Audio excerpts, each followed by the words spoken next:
Baik, selamat pagi Bapak. Pagi, Selamat pagi Pak Mario. Selamat pagi. Pak Mario. Oke, kita buka lagi diskusi. Silakan kalau ada yang ingin bertanya. Pak Mario mohon maaf ya, nanti saya kan ini masih berada di berada di karantina baru kesehatan ini. Nanti saya sambil ya Pak ya. Mohon izin ya. Iya, nggak apa-apa. Ya. Ya, yang lain gimana? Sudah dipelajari materinya, ada yang kurang ngerti, silakan ditanyakan.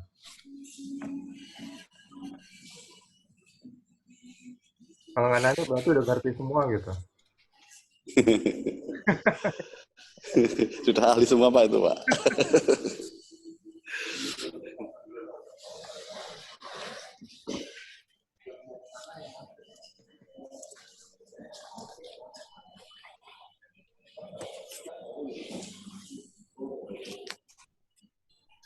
Untuk jawaban itunya saya masih kerjain ya, karena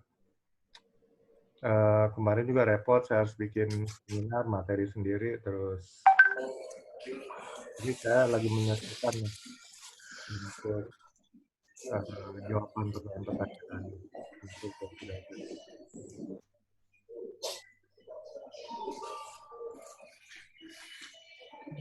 Ya, silakan kalau mau tanya. Soalnya materi kan sudah ada di video semua, di PDF. Jadi kalau mau diulang-ulang ya silakan ulang-ulang lagi videonya.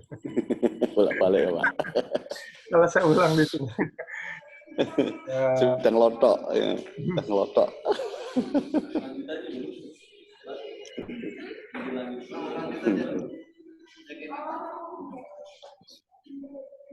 Selamat pagi, Pak Mario. Ya, pagi. Pagi Pak Mario.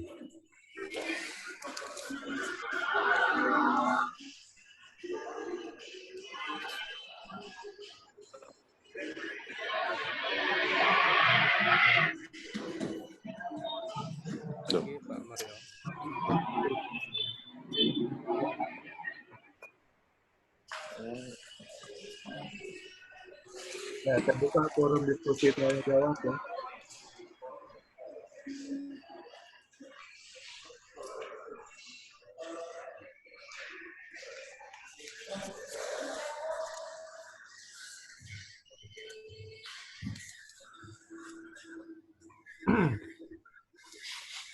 Kalau nggak ada yang nanya, saya nanya nih. Kalau bapak-bapak nanti jadi pengawas, Bisa nanya nggak Pak? apa yang akan bapak-bapak lakukan ya, di tempat kerja? Bisa nanya nggak Pak Mario? Ya, Mau tanya Pak tentang sertifikatnya ini, apakah sertifikat kita ini diakui di semua perusahaan? Karena kita kan berbasis online Pak. ya. Berbasis online, apakah juga sama istilahnya sama derajatnya dengan pelatihan tatap muka gitu. Ya, jadi walaupun pelatihannya online, tapi sertifikatnya nggak ada tulisan online, sama aja. Iya. Karena sudah dari izin BNSP sendiri, gitu. Jadi BNSP memperbolehkan uji kompetensi lewat online. Jadi ingat, BNSP itu tidak mengatur diklatnya, tapi mempersyaratkan bahwa peserta uji kompetensi harus punya diklat. Nah, itu aja. Jadi diklatnya dia nggak peduli mau online, mau apa, belajarnya di bulan. Nggak peduli, yang penting punya knowledge, diuji, kompeten, keluarin sertifikat. Jalan. Terima kasih Pak. Terima kasih atas jawabannya Pak. Nah, Bapak ciptain sendiri pertanyaan, umpamanya, jadi pengawal, apa yang akan saya lakukan ya, supaya pekerjaan saya itu aman, saya bisa mengendalikan untuk kerja saya tetap aman dan selamat. Lalu kalau yang operator, bagaimana bisa mengerjakan pekerjaan dengan aman dan selamat? Itu sebenarnya inti dari materi kompetensi ini. Nah, itu kalau diuraikan kan jadi panjang, nih, panjang. Ya, jadi makin panjang bahwa Bapak bisa menguraikannya berarti makin memahami inti dan hakikat dari K3 itu sendiri. Tapi kalau hanya sebentar, hanya sedikit, ya berarti harus introspeksi. Berarti pengetahuannya belum begitu mendalam di bidang K3.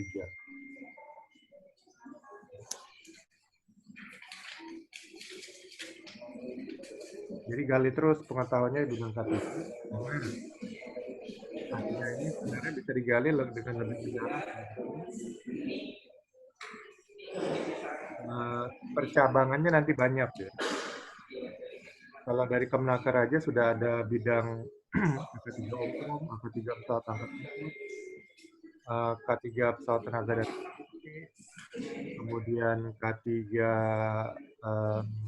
listrik, K3 konstruksi, K3 dan kebakaran, kemudian K3 kesehatan kerja, K3 lingkungan kerja. Masing-masing K3 itu ada cabang-cabangnya. Sangat luas. Dan sekarang ya, semua produk-produk itu nanti harus benar-benar K3 orientasi. Jadi maksudnya aman dan selamat dan menyehatkan kalau sehat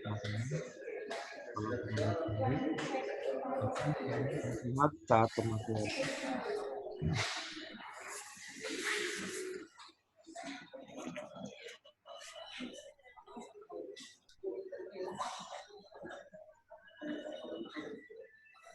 Nah, lalu itu tadi di Kemenaker ya, itu dibagi berdasarkan peralatannya. Nah, kalau dibagi berdasarkan industrinya,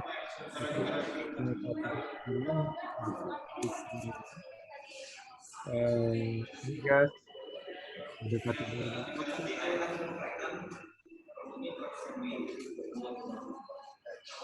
jadi bisa dibagi-bagi lagi.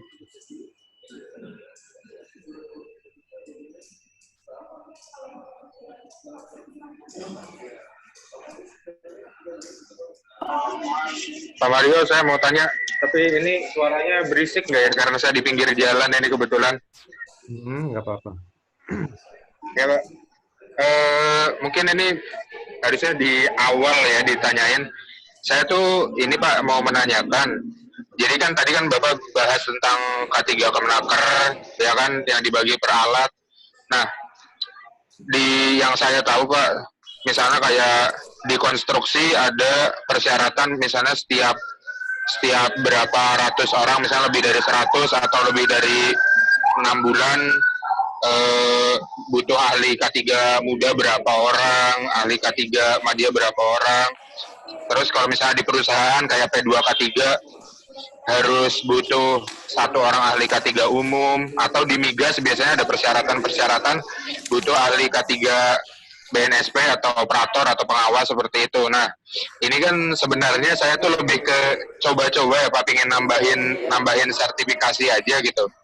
Di K3 pertambangan sebenarnya ada nggak sih Pak persyaratan di tambang itu butuh berapa? Karena saya tahunya tuh POP saja gitu kan, POP, POM, POU, sedangkan ahli K3 tambang itu masih sedikit pelatihannya kayak gitu. Jadi saya tertarik, mumpung ada pelatihan, terus saya ikut gitu Pak. Bagaimana Pak? Ada nggak? Jadi kalau di K3 kan itu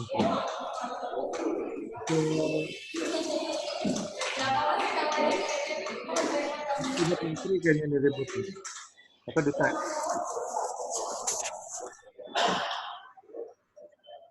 materi mana dulu Pak, atau saya salah soal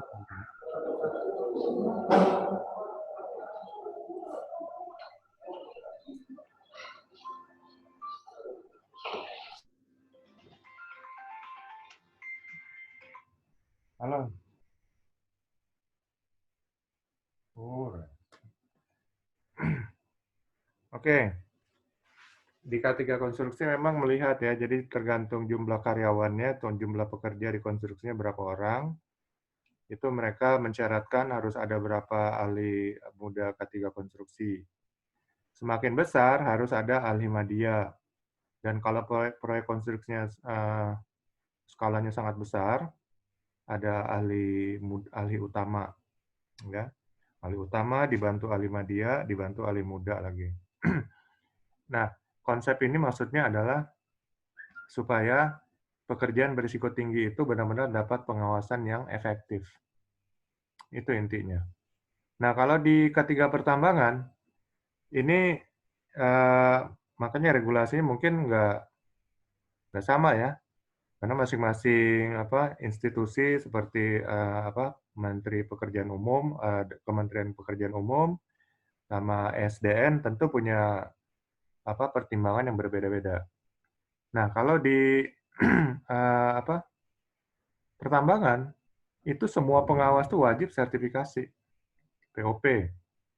Lalu kemudian setelah setahun, kalau level mereka memang di level middle atau ke atas, itu POM.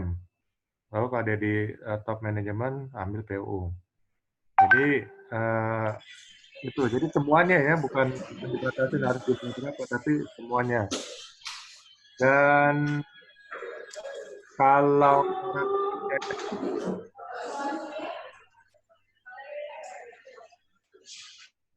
kalau para pekerjanya sendiri, sorry Pak Sri, saya matiin dulu ya. Nanti kalau mau ngomong langsung di-unmute aja sendiri. Kalau pekerjanya sendiri, ya saya nggak ngeliat itu diatur ya, hanya pengawas saja.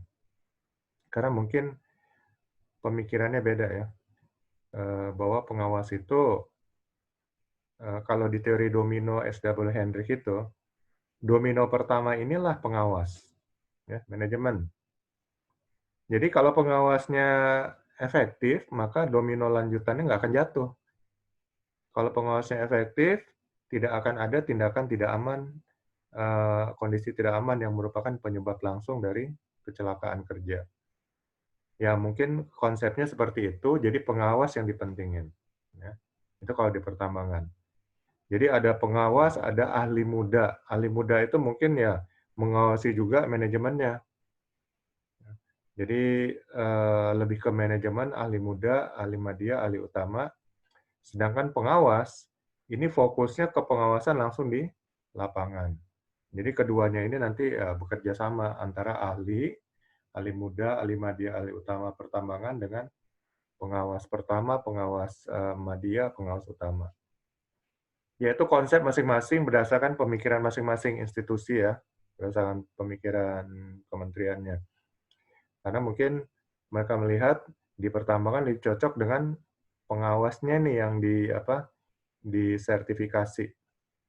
Karena dengan konsep seperti ini mereka berpikir kalau pengawasnya bekerja dengan efektif ya, tahu tugas dan tanggung jawabnya dengan benar, melaksanakannya di lapangan, maka tidak akan ada tindakan dan kondisi tidak aman. Nah, sedangkan di tempat-tempat lain mungkin sampai ke operatornya segala macam itu harus sertifikasi. Nah, tapi kalau di operatornya ya, khusus operator alat berat, itu juga kalau industri lainnya kan diatur oleh Kemnaker. Seperti umpamanya kren harus ambil CEO kren ya, atau sekarang istilahnya lisensi K3, operator kren. Nah, kalau di pertambangan untuk kren ya, untuk eskavator ya, alat berat, motor grader itu sama lisensinya dari Kemnaker. Tapi khusus dump truck atau heavy dump truck itu ada perjanjian dengan Kemnaker dengan SDM bahwa itu tidak perlu disertifikasi. Kalau perlu sertifikasi itu tambang emas itu. Banyak sekali tuh operatornya. Belum lagi alatnya ya, dump truck-nya harus di pengesahan pemakaian. Tapi karena dibilang ada perjanjian khusus, jadi khusus dump truck itu tidak disertifikasi operatornya maupun pengesahan pemakaian peralatannya. Tapi BNSP ada, kalau operator dump truck itu ada sertifikasinya di BNSP. Kemnaker yang nggak ada. Ya, gitu kira-kira Pak Rosa ya.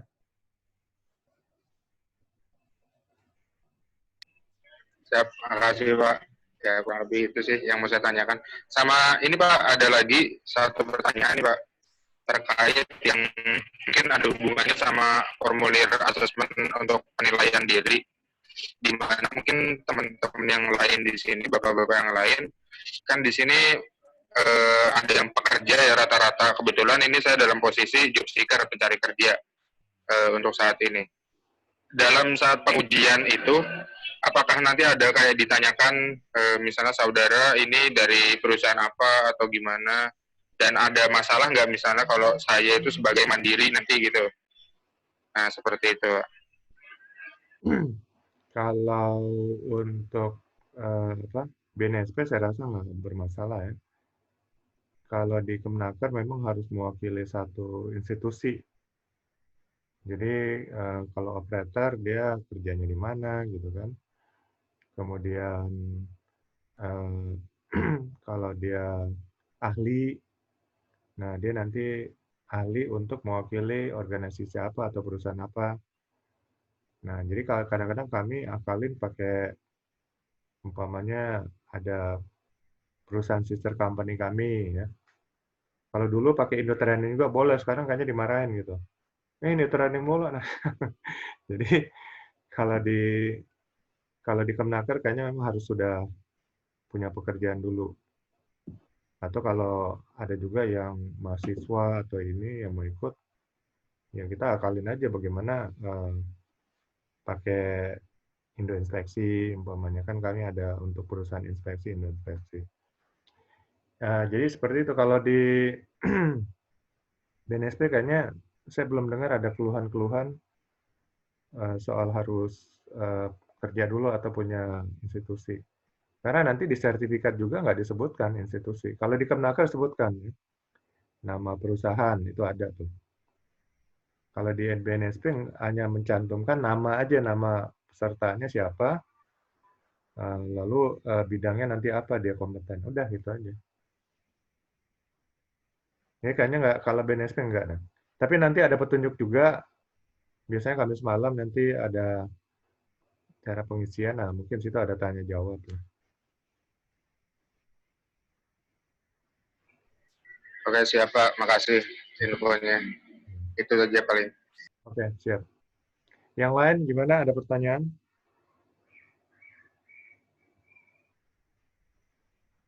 Pak Sri lagi di mana sini? Bunyinya berisik sekali. Saya di ini Pak, di hotel apa ini Discovery, baru karantina kesehatan ini. Lanjut aja deh nanti. Saya kalau ini saya tanya langsung pribadi aja. Ya Pak ya, saya tak memperhatikan aja dulu. Ya, yang lain silakan.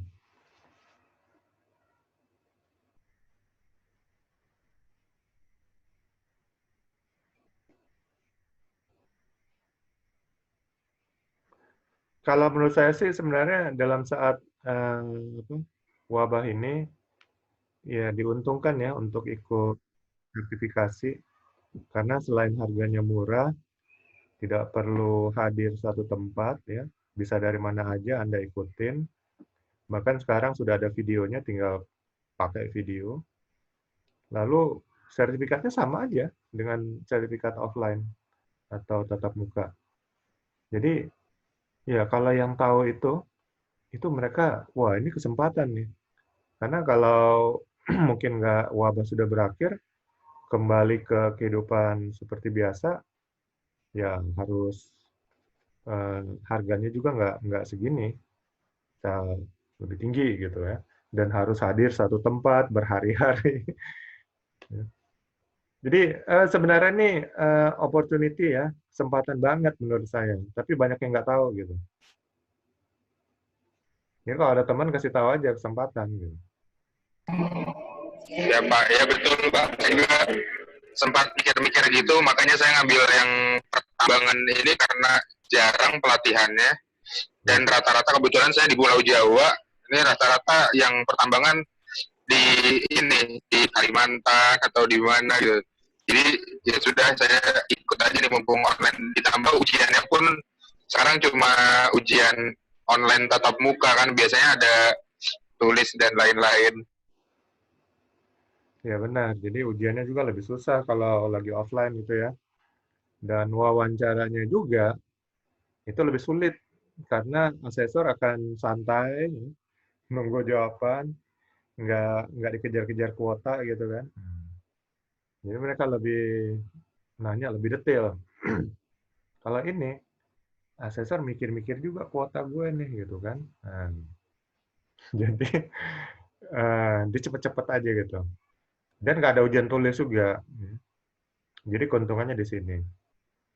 Jadi kalau yang tahu ya mereka akan ngejar nih kesempatan karena kalau sampai harus uji online offline lagi, ya itu mungkin akan lebih sulit. Harus hadir satu tempat ya, berhari-hari, harga lebih tinggi ya, ujian lebih susah.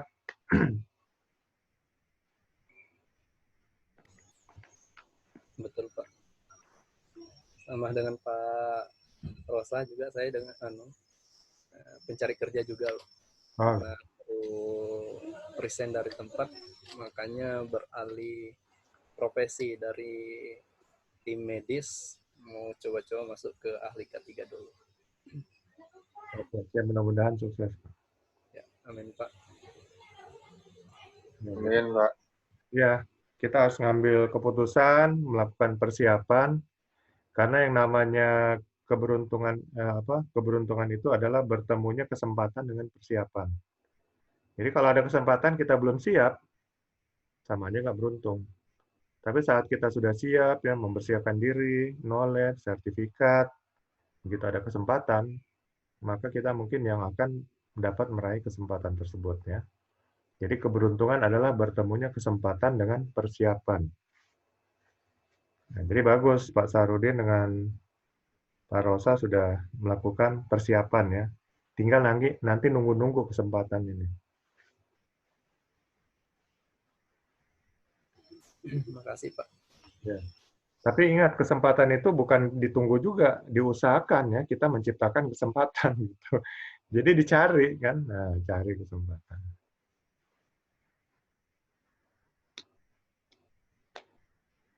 Oke, yang lain gimana?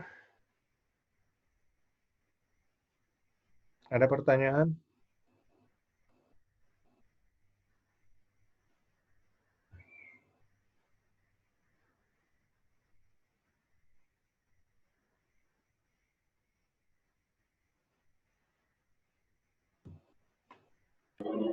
Untuk nanti jawaban itu kira-kira kapan Pak? Hari ini kah atau besok? Ya, saya hari ini. Jadi selain pertanyaan, saya akan buat untuk ini penjelasan singkat gitu ya untuk bagaimana penerapannya juga. Ya mudah-mudahan lah bisa saya kejar hari ini. Karena murni itu saya kerja sendiri ini. Ya, ada tim tapi ya mungkin mereka belum begitu menguasain, jadi ya akhirnya saya yang kerja sendiri.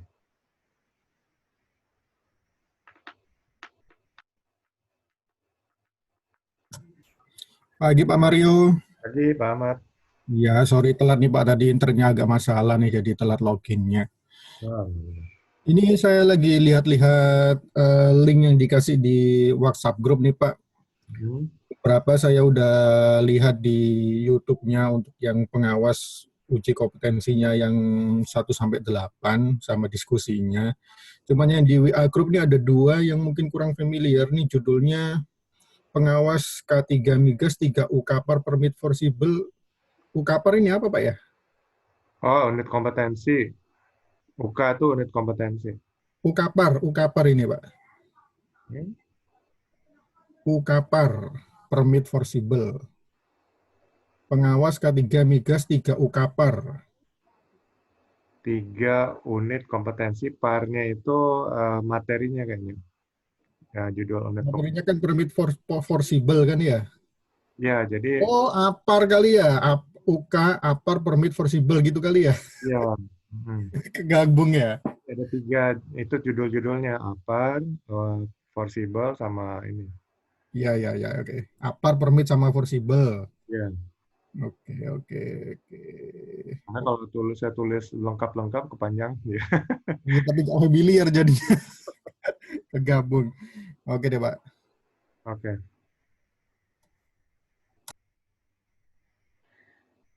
Ya, yang lain udah pelajari belum tuh video-videonya? Jadi semua materi kan dijelasin situ. Nah, nanti pelajari juga PDF-nya ya. Sehingga benar-benar bisa apa? Menguasain lah. Kalau untuk sebenarnya saling berhubungan ya. Jadi ada yang di K3 umum ada, di K3 migas ada, K3 pertambangan ada. Cuman memang eh, cara nulis unit kompetensinya beda-beda, lalu isi elemennya juga sedikit beda. Tapi sebenarnya intinya sama ya. Knowledge dan skill-nya sama. Seperti komunikasi ya, mungkin judulnya beda di migas, beda di K3 umum, di K3 pertambangan juga beda.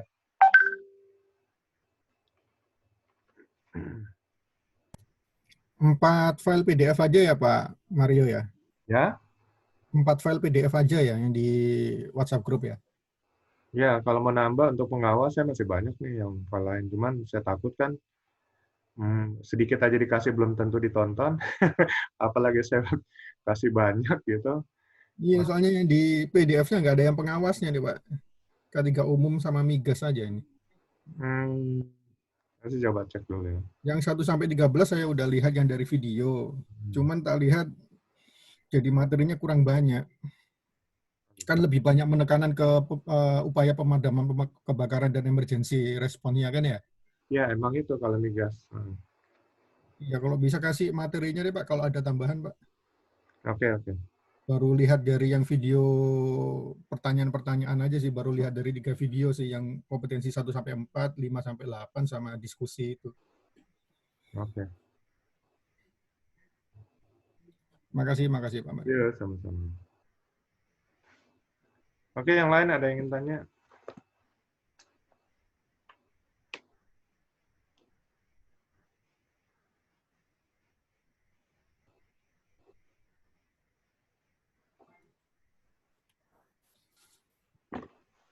Kalau boleh-boleh nambah tanya aja nih Pak Mario.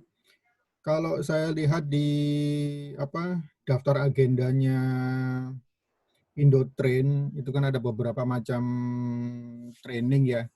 Untuk K3 ada beberapa macam training, termasuk scaffolding sampai ke rigger dan sebagainya. Tapi untuk yang safety sendiri nih tak lihat ada macam-macam judulnya nih. Kayak tadi ada K3 umum, ahli K3, kemudian pengawas, pengawas utama, ada pop-pop itu untuk pertambangan ya Pak? Ya, POP. Pengawas operasional pertambangan. Itu sifatnya leveling atau memang beda peruntukan atau gimana Pak ya? Kalau pengawas operasional pertambangan ya leveling, ada POP awalnya, terus POM, media, POU utama. Kalau yang di migasnya? Kalau migas itu operator, pengawas, pengawas utama. Oke. Yang pertambangan tadi gimana Pak urutannya Pak? Pengawas operasional pertama POP, terus media, POM, terus POU utama. Nah, kalau di pertambangan itu strict ya, harus ngambil POP, jarak setahun baru POM, dan setahun baru POU. Halo.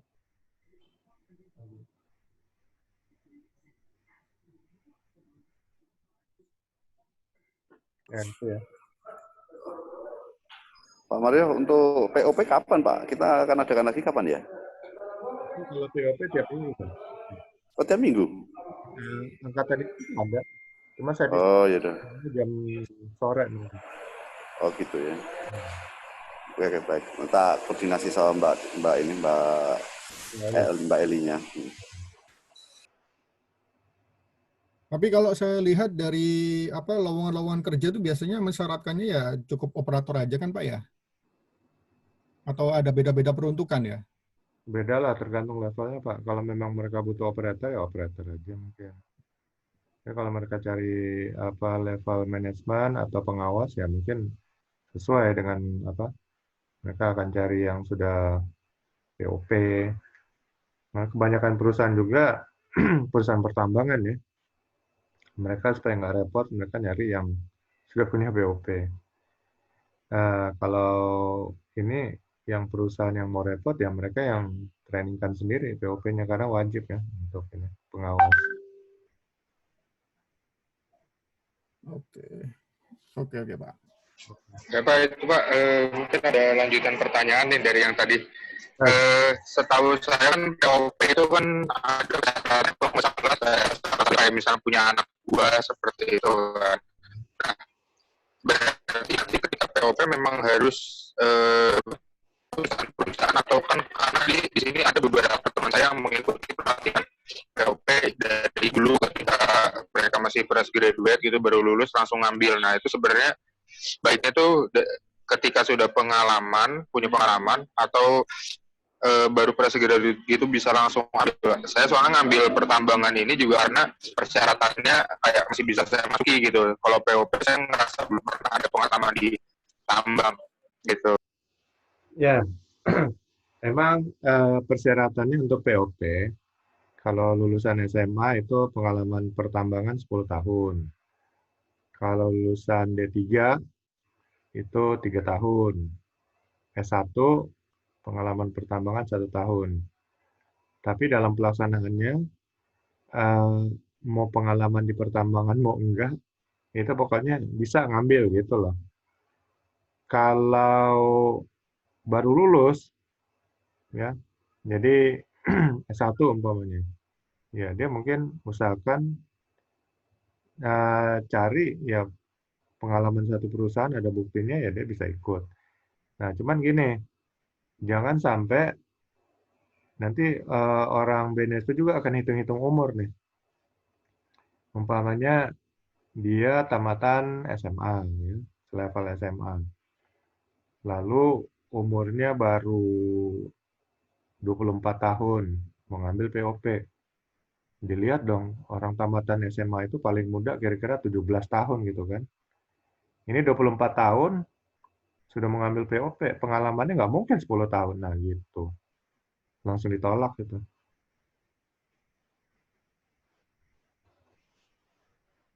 Tapi kalau soal pengalaman, oh ini perusahaan pertambangan atau bukan? Enggak, itu enggak, kayaknya nggak pernah dipikirin. Ya, jadi mereka nggak perlu, nggak mungkin ngecek-ngecek. Ini kayaknya bukan perusahaan pertambangan di pengalaman kamu. Itu kayaknya nggak pernah dicek gitu. Ya Pak, soalnya saya sempat ingat ke POP juga nih. Ya karena tadi saya pengen mumpung lagi kayak gini nyari-nyari bank sertifikasi gitu, nambah-nambah. Cuman untuk apa namanya pengalaman saya sendiri di sini dulu saya sempat ambil K3 umum, terus habis itu kebetulan saya diminta bantuin dari PJK 3-nya untuk K3 umum itu pembinaan. Lalu saya pindah ke Reksa Uji. Sempat saya Reksa Uji ikut pelatihan TA pesawat angkat angkut. Nah, habis itu saya Reksa Uji. Jadi nggak ada hubungannya sama sekali di situ. Tapi saya pengen balik lagi karena saya dari geologi gitu, pengen balik lagi nih ke tambang, tapi tetap pengen berurusan sama HSE gitu. Nah, itu mohon petunjuknya, Pak. Ya, kalau POP memang em, ya walaupun belum punya anak buah, tapi banyak juga yang ikut POP orang keuangan ya, dia nggak punya anak buah, ya ikut aja, nggak apa-apa kok. Yang dipentingkan situ adalah pendidikan sesuai pengalamannya dihitung, juga dihitung dari umurnya. Oke, mau soal anak punya anak buah nggak punya anak buah itu nggak terlalu masalah yang apa masalah yang krusial gitu bagi ini BNSP-nya. Ya, jadi ikut aja nggak apa-apa. Ya Pak, kasih infonya Pak. Oke, oke. Pak Mario, untuk operator K3 Migas itu kalau D3 bisa ya Pak, baru mau kerja gitu. Bisa, SMA aja bisa, apalagi D3 bisa. Oke. Mungkin mau ngajukan ponakan buat ikut juga nih Pak. Oke, makasih Pak.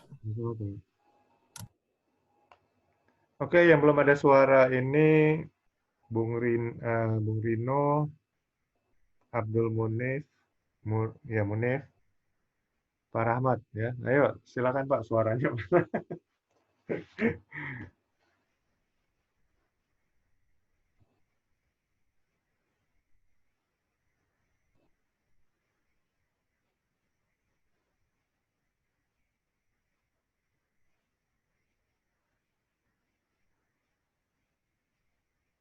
Ya, silakan tanya sebanyak mungkin mengenai materi kan, sesuai skema yang Sedikit ada. bertanya Pak nih.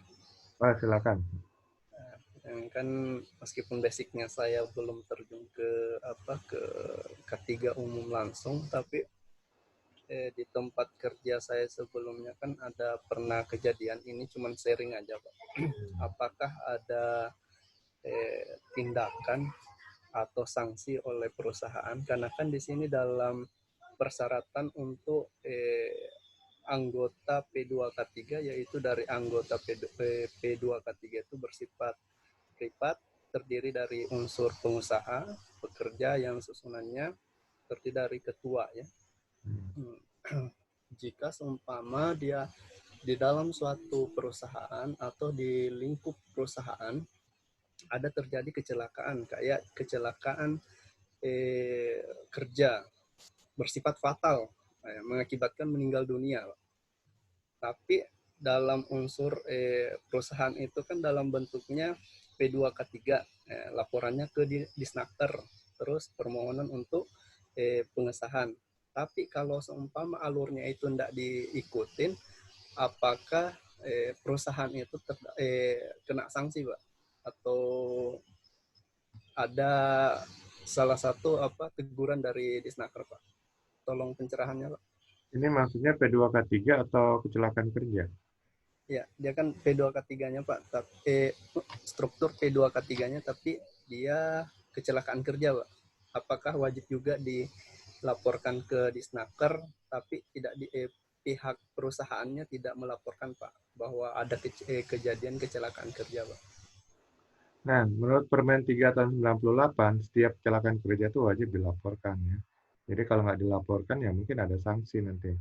Jadi hubungannya kecelakaan kerja dengan P2K3. Jadi yang ngelapor kecelakaan kerja itu bisa siapapun ya. Bisa siapapun, terutama ya dari manajemen ya, melaporkan adanya kecelakaan.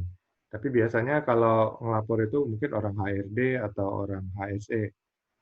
Itu nanti akan melaporkan mewakili nama perusahaan gitu ya.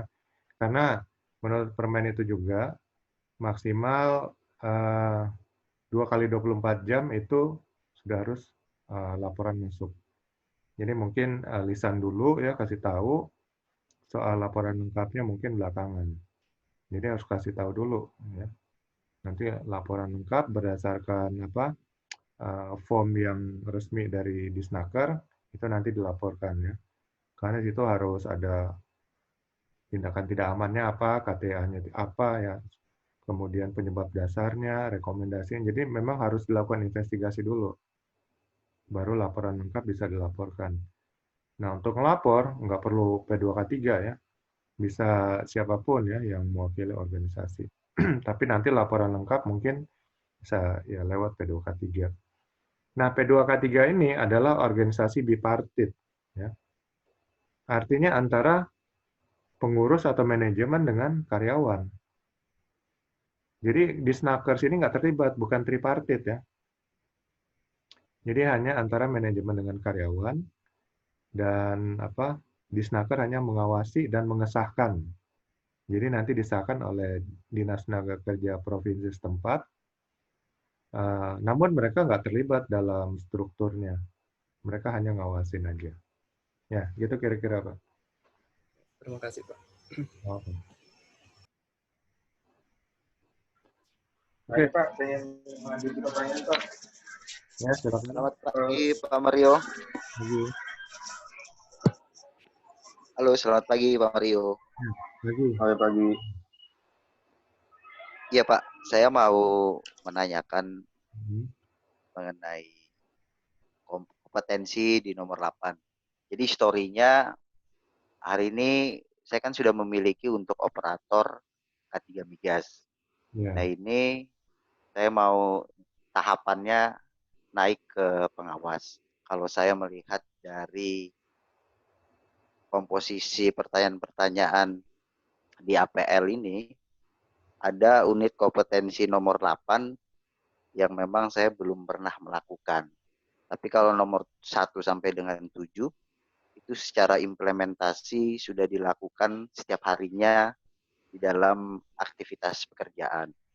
Ya. Nah, yang saya khawatirkan ini, apakah nanti ketika pengujian itu, aksesor lebih condongnya pertanyaannya itu ke arah mana Pak ya? Kalau saya khawatiran saya untuk kompetensi nomor 8 ini, sedangkan saat ini saya belum terlalu banyak mengkaji mengenai audit K3 itu sendiri Pak. Oh. Seperti Pak Mario. Fokusnya ke kompetensi nomor 8 sih kalau saya khawatirkan untuk pertanyaan-pertanyaan dari aksesor nanti. Terima kasih, itu aja pertanyaannya Pak Mario. Oke, Marino. Jadi gini, kalau di BNSP ada 2 jenis uji kompetensi ya, 2. Yang pertama uji portofolio, yang kedua uji kompetensi. Jadi seandainya kita ngajuin lewat uji portofolio, ya. Kalau nggak lulus, kita langsung dilempar ke uji kompetensi. Kalau uji kompetensi nggak kompeten atau belum kompeten BK, ya itu sudah keputusan final. Tapi kalau di uji portofolio, kita dilihat portofolionya belum bisa menyatakan kompeten, kita dilempar ke uji kompetensi. Nah, jadi ada 2 ya, uji portofolio dan uji kompetensi. Nah, uji portofolio ini bagi orang sudah pengalaman, sudah melakukan pekerjaan, dan ada bukti dia sudah pernah melakukan. Ya, buktinya rekaman-rekaman, ya, sertifikat-sertifikat, foto, pernyataan pihak ketiga mungkin ya, lalu pengalaman kerja. Nah, itu jadi bukti. Itu namanya portofolio. Jadi nanti kalau uji portofolio, asesor akan ngecek portofolionya. Memenuhi 8 unit kompetensi yang diambil nggak ya, sesuai skema yang diambil. Kalau sudah memenuhi, dia akan cek ya validitasnya, apakah ini benar-benar punya Bapak atau bukan. Jadi wawancaranya ngecek aja, udah gitu dia akan ngecek secara random. Kalau benar dia sudah pengalaman, dia pasti bisa menguasain unit kompetensi ini ya, tanya aja. Waktu itu kalau apa yang kamu lakukan kalau gini ya sesuai dengan unit kompetensi. Nanti kalau sudah pengalaman kita ceritakan, oh iya saya ngelakuinnya gini. Nah, jadi itu bukti ya validitas bahwa oh benar dia sudah pengalaman. Nah kalau lulus semua itu, dia langsung dinyatakan kompeten, nggak dites pertanyaan-pertanyaan, nggak. Ya. Tapi kalau dia nggak lulus atau satu unit kompetensi dia kayaknya belum pengalaman, seperti Bapak bilang mungkin mengenai audit K3 itu, ya dia langsung dilempar ke uji kompetensi. Nah, kalau uji kompetensi, ini bukti bahwa kita kompeten adalah sertifikat pelatihan. Jadi nggak perlu Bapak udah pengalaman, udah pernah melakukan atau belum, yang penting Bapak sudah pelajari di pelatihan, di klub. Jadi itu Pak ya, jadi nggak usah takut. Bukti bahwa kita menyatakan kita kompeten ya kita sudah ikut pelatihan, itu aja. Nah, nanti makanya diuji, benar nggak nih? Dia menyatakan kompeten lewat diklat, pendidikan pelatihan. Jadi diujilah dengan pertanyaan-pertanyaan untuk mengetes pengetahuan dan skill-nya, ya, knowledge dan skill-nya. Nah, jadi itu ya, di BNSP ada 2 jenis.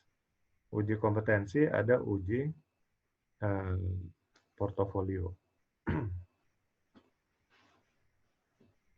Itu Pak Rino, jadi nggak perlu pengalaman, yang penting nanti buktinya di sertifikat aja gitu.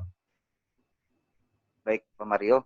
Kalau yang sudah berjalan selama ini untuk pengawas K3 Migas, kalau kita melihat dari presentase 1-8 secara materi, itu presentasinya arahnya ke lebih banyaknya kemana Pak ya untuk pertanyaan-pertanyaan nantinya untuk pengawas K3 Migas dari Aksesor? Apakah dari aspek penanggulangan kebakaran atau hal-hal yang lain? Secara presentase yang selama ini sudah berjalan, Aksesor lebih arahnya kemana ya Pak untuk pertanyaan? Terima kasih Pak Mario. Oke. Nanti ya itu kan contoh pertanyaan yang sudah saya kasih. Coba lihat aja itu. Nanti asesor akan nanya mungkin pertanyaan dari unit kompetensinya.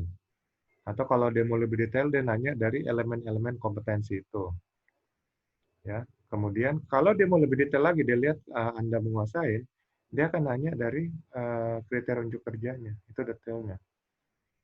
Jadi semua pertanyaan itu yang ada di skema yang Anda ambil. Kalau tadi pengawas K3 Migas berarti ada 8 unit kompetensi.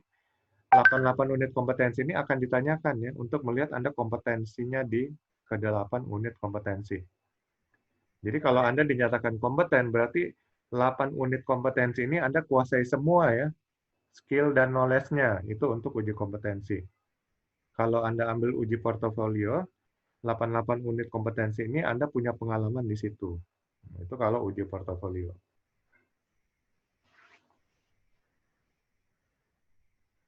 Jadi asesor akan bertanya semua di unit kompetensi. Tapi soal dia ngambil dari mana, ya itu belum tahu ya.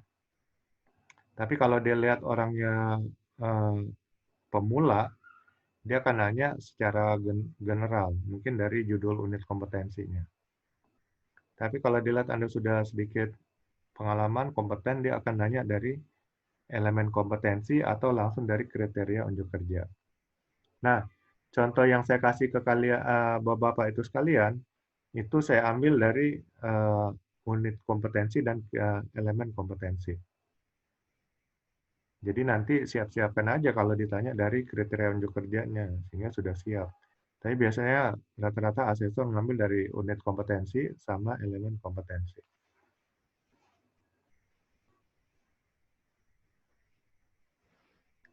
Ya, gitu kira-kira, Pak Rino. Baik, terima kasih Pak Mario untuk penjelasannya.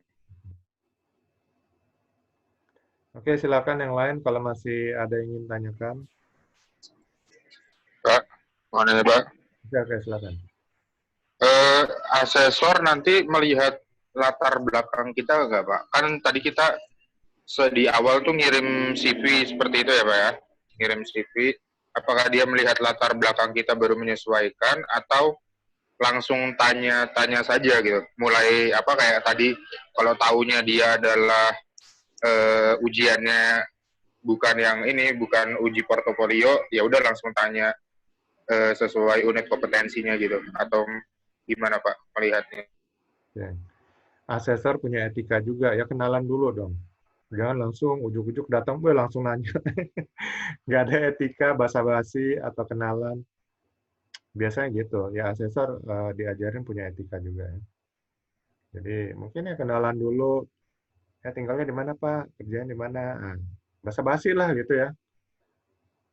Sok kenal, sok dekat lah gitu.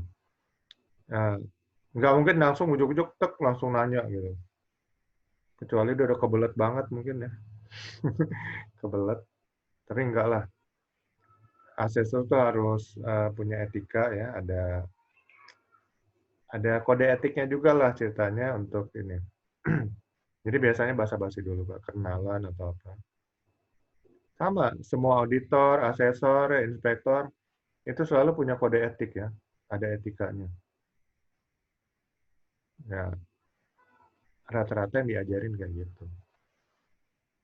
Saya juga waktu ngambil asesor ya diajarin kayak gitu. Jadi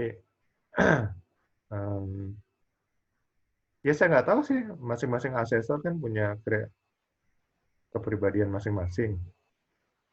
Ada yang mungkin, tiba-tiba, bodo amat ah, saya mau langsung nanya aja nih pertanyaan. Itu mah hak dia gitu.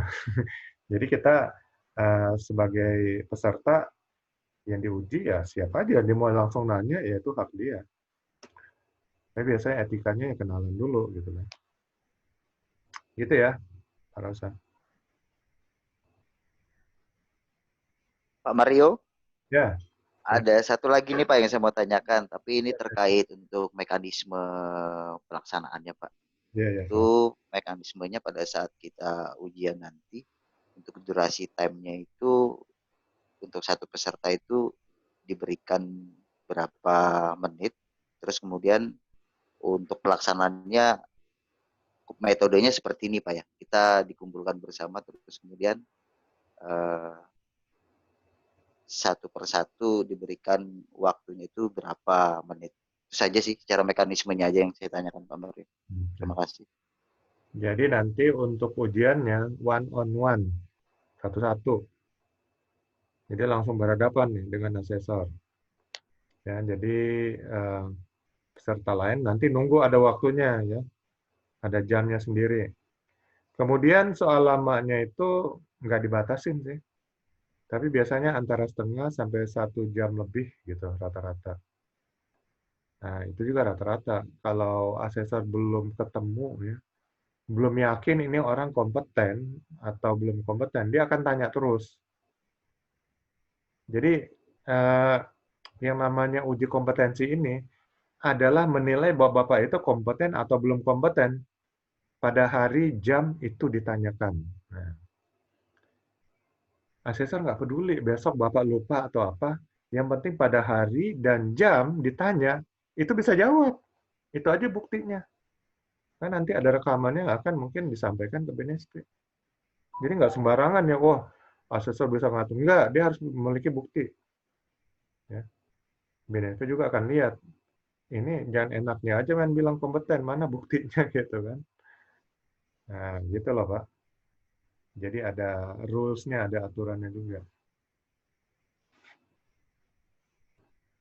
Oke Pak Mario, berarti kita dikasih ruang memang khusus ya, Ya, one by one ya. betul betul. Terima kasih Pak Mario. Ya, sama-sama.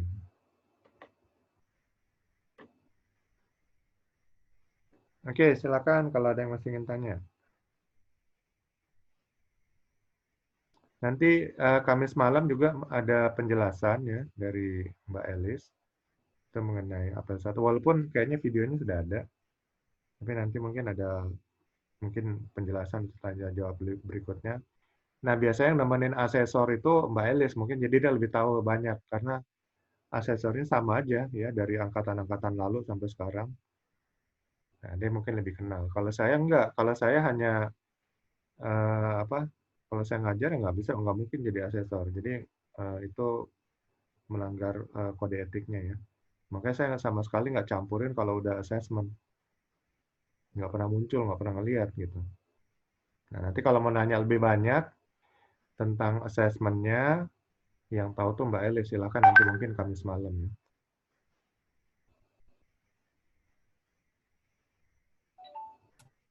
Pak Mario boleh nanya lagi? Oke, silakan Mbak. Ya, untuk modul 2 skema pengawas Kartika Migas nih Pak, itu taktik dan strategi pemadaman kebakaran disebutkan mengenai kelas A, B, C, mungkin bisa dijelaskan lagi tuh Pak, alat pemadamnya sesuai dengan jenis kebakarannya tadi Pak.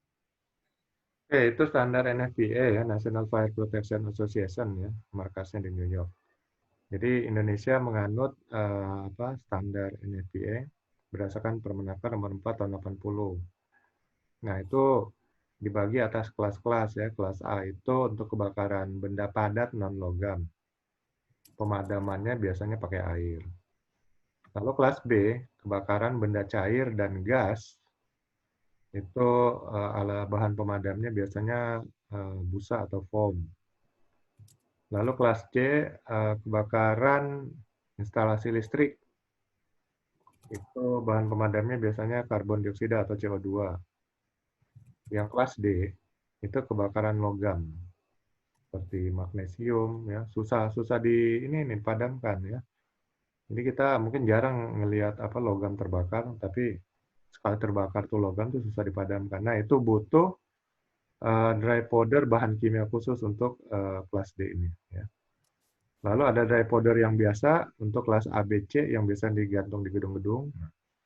Itu untuk bisa masuk ke kelas A, B, dan C. Yaitu jenis kelasnya. Nah, sekarang mungkin ada lagi NFPA keluarkan untuk kebakaran, kalau nggak salah kelas K ya, minyak goreng. Tapi itu nggak terlalu populer. Karena paling hubungannya dengan emak-emak kali ya, kebakaran minyak goreng. Jadi ada lagi kelas K sebenarnya. Nah, yang paling umumnya itu kelas A, B, C, D. Dan itu juga semua sudah ada dijelaskan di Permenaker Nomor 4 tahun 80, terutama tentang penggunaan APAR ya, dan isinya dari standar-standar untuk penempatan APAR ya. Itu semua ada di Permenaker Nomor 4 tahun 80. Jadi itu kelas, Kalau nah ya gimana Pak? lanjut dulu Pak, lanjut dulu. Ya udah, jadi yang Bapak tanyakan kelas untuk bahan pemadam kebakaran ya, terutama untuk APAR itu. Ya, jadi untuk yang modul 2 lebih mengarah ke situ kan Pak ya, taktik strategi itu penentuan alat sesuai dengan jenis yang kebakarnya Pak ya. Iya, nanti kalau Bapak mau desain lagi untuk jenis pemadam kebakaran, berarti kita harus identifikasi potensi bahaya dulu di area kerja tersebut supaya penentuan jenis pemadamnya itu tepat. Jadi jangan terjadi inefisiensi dan inefektivitas juga gitu. Kalau penggunaan damkar sendiri penyediaannya itu pertimbangannya apa Pak? Ini kan tadi disebutkan sifatnya kan kayak yang sifatnya handy gitu ya kan, dry powder, CO, foam. Kecuali kalau hidran itu kan ada ditambahin lagi untuk foam gitu ya. Ya. Kalau yang pakai mobil pemadam itu pertimbangannya apa Pak? Nah, itu kan bisa mobile. Jadi bisa ke bagian-bagian bagian-bagian area yang mungkin susah dijangkau. Jadi bisa mobile. Kalau pakai hidran itu kan terbatas di tempat situ. Belum tentu, Fix ya, ya, belum tentu selangnya. fire monitor itu ya. Ya. Tapi kemampuan jenis yang disemprotkan bisa sama Pak ya antara yang sifatnya mobile dengan damkar itu dengan yang di fire monitor atau hidran itu ya. Mungkin lebih jangkauannya lebih jauh yang hidran kali ya, karena itu kan berdasarkan tekanan dari pompa jokinya. Nah, kalau yang di damkar itu mungkin ada pakai pompa juga, tapi ya tergantung sampai sejauh mana kekuatan tenaga dorong daripada pompa itu. Tapi nggak beda jauh sih, Bang. Oke, tadi modul 2 kaitannya dengan NFPA. Kalau yang Capman 186 tahun 99 itu lebih mengarah ke modul satunya, Pak? Penanggulangan keadaan darurat atau gimana, Pak? Kalau Kemen 186 itu mengenai regu penanggulangan kebakaran. Ya.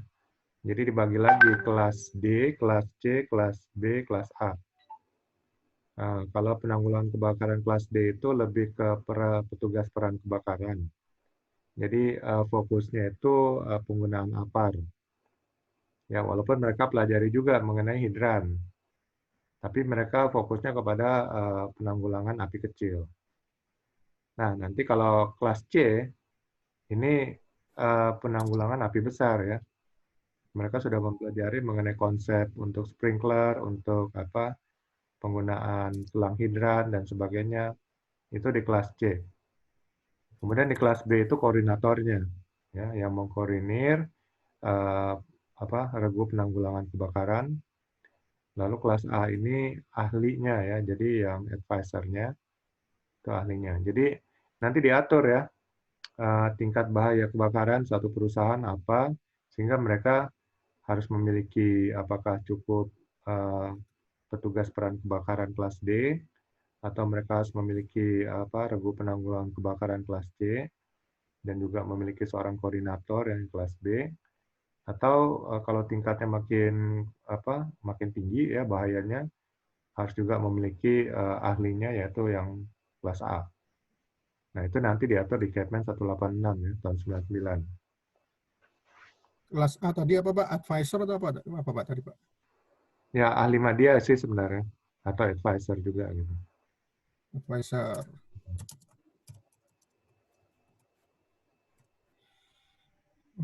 Oke, urutannya kebalik ya Pak ya. Kalau yang Kepmen 186 ini yang semakin tinggi di A-nya, kalau yang tadi NFP atau Kemenaker semakin tingginya yang di D-nya ya. Semakin kompleksitinya ya.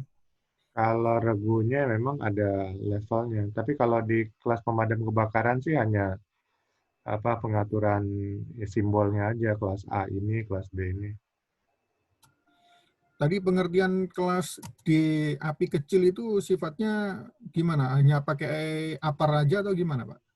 Ya, mereka fokusnya untuk penggunaan APAR. Tapi mereka nanti bisa bantu juga regu penanggulangan kebakaran kelas C, ya karena mereka juga ada latihannya. Nah, nanti untuk jumlah harinya, kalau kelas D itu 3 hari, ya pelatihan Kemnakernya. Kalau kelas C itu 6 hari, kelas B 6 hari, kelas A 5 hari.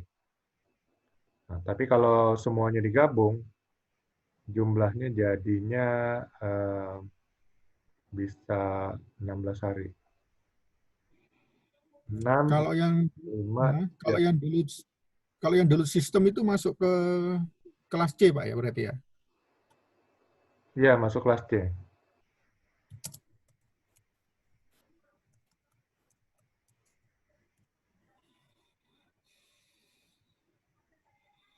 Pembedanya api kecil sama api besar ini definisinya kayak gimana Pak? Api kecil itu api yang baru muncul, Pak. Jadi masih bisa dikendalikan. Api besar Oke. itu api sudah dalam proses tahap lanjut ya, sudah apa tidak terkendali. Nah, berarti itu nggak bisa pakai APAR lagi.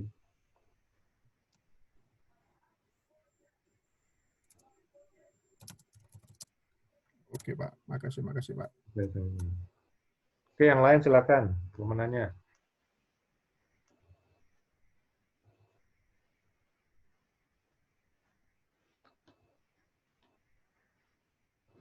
Oke, jadi saya siapin dulu ya ini jawaban-jawaban supaya jadi bahan perbandingan lah nanti. Dan ya mudah-mudahan hari ini kalau bisa malam ini udah jadi. Kalau enggak ya besok. Ya, tapi besok kan masih bisa dipelajari lagi. Jadi besok kita masih ada waktu lagi. Ya, pelajari lagi. Seperti Pak Ahmad, dia belajar tuh, jadi dia tahu apa-apa yang nggak ngerti. Nah, kalau saya bisa jawab, saya jawab gitu ya. Kalau di luar kemampuan saya, mungkin saya akan jadi PR dan akan saya jawab belakangan. Ya. Saya nggak mau sok tahu seperti ada beberapa trainer, mereka jawab walaupun sebenarnya jawabannya salah, tapi mereka putar balik. Jadi yang bingung sendiri ya penanyanya dan orang lain yang dengar juga bingung palingnya karena diputar-putar balik. Kalau saya nggak tahu, saya akan bilang nggak tahu. Ngapain ya mau putar-putar balik? Hanya untuk jaga image ya, jaim. Oke, siapin pertanyaan-pertanyaan besok. Ya. Kita kembali diskusi sesuai skema yang diambil. Dan oke, terima kasih dan semoga hari ini menyenangkan bagi Anda. Ya, makasih Pak. Terima kasih, Pak. Terima kasih. Iya, Pak. Terima kasih Pak.